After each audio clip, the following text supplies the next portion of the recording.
Ay, ano, sabi, comment ka na, Stephen. Oo, may gibutangan. Shock, oh. Pero sa palagay nyo, guys, tama kaya ang pagkalagay ng shock? Ha? Comment, abe.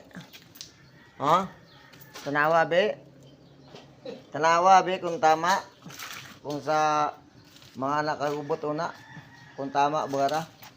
Ay, ano na alalay siguro dahil maghuyaw, tagidra. Kaya gadugang kita, segunda. Ngayon, sa palagay nyo, kaya tama ang pagkabit. Kaya kung sa akin mga guys, mali. Amaan. Tama na layo. Amaan mga guys. Dahil nga guys, hindi po pwedeng ganyan yan. Kasi ang play nito, tingnan nyo yung play ng mulye. Kung ano mangyayari pag kumarga. Pag kumarga mga guys, ang mulye, ito ay tumatakbo doon. Doon sa likuran. So pag tumakbo ito pag ganon, kung ganyan ang kabit mo, ano mangyayari? Ha? Pamakaran naman. Dapat mga guys dito, pag ganon.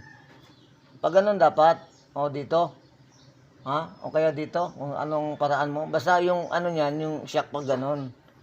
O, ganon dapat, hindi ganyan. Kasi pag ganyan yan, walang silbi yung shock mo. Ha?